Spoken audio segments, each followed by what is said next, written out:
Film Study.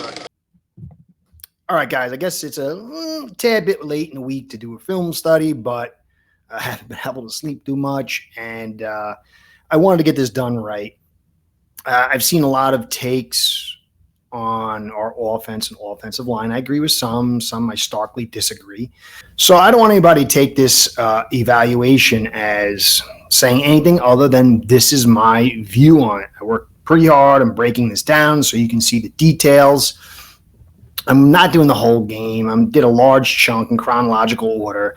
But for me, evaluating is not just in the point of attack, the point of play. You have to look at the players and find trends in their play style. Because if a guy is on the back end and he's doing something, maybe he's not making a good block, it might not affect the play, but it still counts towards what they're able to do. And so I'm going to go through this covering a bunch of different stuff, skills and the offensive line and the secondary blockers, to show you at our core we're inept. And these guys do make plays, but for the most part, their consistency is very low. They suffer against power, and they're a major negative towards anything that wants to be done in a positive way towards this 2024 season and its success. So, all right, so let's get into it. Opening up, I want you to see it. Look at that box right there. We have not seen a loaded box in a big look in a while. I don't know exactly why. I do think that they have some struggles on their defense as far as injuries. Simmons wasn't in. But I do think that they were anticipating Snoop to run. And when a quarterback runs, it puts the number favor in the offense. And so on first down, they really loaded the box, and it was an opportunity for us to take advantage. We didn't do that so much, but I wanted to point that out. So snap of the ball. First thing I want you to notice is Paul coming out of his stance late. Doesn't mean he's a terrible player, but this is something that's going to help him down the road. And you can see he's clearly slow coming out here. Now, also, I want you to see right now, Jackson is getting capped by 93, which is opening up the flood lane to where the running back wants to go. This is not good, but let's dial in closer to this. You can also see Eichenberg getting sandwiched with Jackson, which is sort of comedic. But I want you to take a look. Now, Jackson wasn't in a non-conducive environment. He had equal leverage, but you can see how quickly he loses it. And this is an example of his inability to handle power. Again, you see him just thrown into Eichenberg, who's way too close. And this just really destroys kind of the play, and among other things. So the cutback lane, if you remember, Gruden said, "Who's at the point of attack, coach, on zone stretch?" And everybody said, "Everyone." Well, there's no cutback. There's no inside run. You can see the outside here. The tight end decides to double the edge guy, leaving one guy totally free. There's two tight ends on one guy and one guy totally free, who's got to shoot to the running back and drives him back into a clogged look with the back end taking care of him. And this all had to do, started with Jackson and Eichenberg really not understand spacing, not able to handle power. And then the tight end's totally screwing up. All right, again, you can see the box here. Look how light that box is. This is one you might want to run inside. You're dealing with 3 down linemen against 5 offensive linemen and 2 linebackers. This was an opportunity to call an audible and get the numbers in your favor. But again, we did not do that. It's another run to the edge. And right off the bat, you can see Eichenberg driven back, totally ruining any cutback opportunities. I mean, leveled. This is a feature of his game. He cannot handle power. See at the edge over here. I want you to take a look. Did you just see what I saw? I'm going to take a little rewind to look at this here. Look at Jackson at 315 pounds going against a 250-pound guy. And he's running full speed ahead, and he gets stopped and pushed back.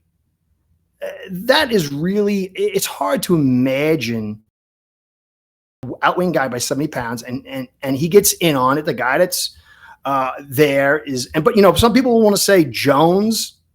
Look at Jones' assignment on 93. This is terrible, terrible, terrible, terrible leverage. You cannot, yeah, he should have made the play, but how many people are going to make that play? Look at Eichenberg. He's got all the leverage in the world, and he is destroyed. This was a very hard assignment by Jones, a very simple assignment for Eichenberg, and you can see the line of scrimmage is now totally controlled, and the play is shut down. But we had opportunity because of the numbers, but we didn't take advantage. Again, we come back. You can see the light look, the high leverage. This is totally pass defense. Look at all these guys in drop coverage setting up, and watch their reaction. Everybody knows where they're going. They know it's a pass. 2nd and 7. Everybody just drops. Waddle gets pushed down. You're allowed to do that at 5 yards. Maybe they could have called it, maybe not. It was physical. And then there's just really nothing for the quarterback to do, because you're playing over and just reading what's in front of you. You're rushing full. Look at all those guys in the box that we got. Look at all these guys in the box. 1, 2, 3, 4, 5, 6 against 4 rushers, 7 including the running back. And you can see right off the bat, Jones is getting beaten. Jackson's getting beaten. This is a 2.2 second play. And look where they're at. The pressure's already on and the quarterback's on the move. Okay, so we come back. This is the blitz. I saw a lot of talk about this when I mentioned this in the podcast. And you can see 4x2, 4 guys on the left side of the center, 2 on the right side of the center. And in early goings, a lot of stuff makes sense unless you consider that Brewer didn't read properly. Okay, watch. This dropping linebacker should really alter the slide protection, the protection where Brewer's going. And he doesn't pay attention to that, which is a little concerning about his awareness. This a quality center would take notice. Now, you have another one dropping on edge, which totally goes from 4x2 to 4x0. And then 93 does an inside shoot, so it makes it 3x1. And Brewer has a very curious move. He reaches in pass protection against the guy who's sliding to the right. He didn't notice either 53 or 49 dropping. I get 49, but definitely not 53. And by reaching, he opens up the lane inside, making the job of Eichenberg much more difficult. And the running back, Jackson got some heat, but he did the right call. He had to go inside out. The running back should have chipped here, but look what you got. You got 1 on 2 and 4 on 2. And it started with Brewer not seeing the drops. He made the right call early, and then bad technique by taking a step forward and opening up the inside lane. All right, next play here. He didn't get the sack, obviously. All right, next play. It's 1st and 10. This is a 2.22 second play, which is ultra fast. Now look at the tight end getting destroyed. Ingold can't chip. 2 guys cannot handle 1 guy. Again, you see Paul 1-on-1 to the left, and in the box, 4 on 2. These are terrible, terrible numbers. I don't know how this comes out. Look, you got 1, 2, 3, 4, 5, 6, 7, 8, 9 guys in the box with 4 guys rushing, and your quarterback has to dump it quick and take a hit. We get the penalty, but it's the consistency. Things don't just change, they repeat themselves. This is what evaluators and coaches must do, see the trend lines. All right, so in 1st and 10, an inside pitch, right off the bat, you can see Jackson and Brewer trying to handle 93. Eichenberg's on the ground. This ball is meant to go in the 1 hole. And so instantly, this lack of movement, which is not easy to move these big guys, but the play is now off schedule. It's off track.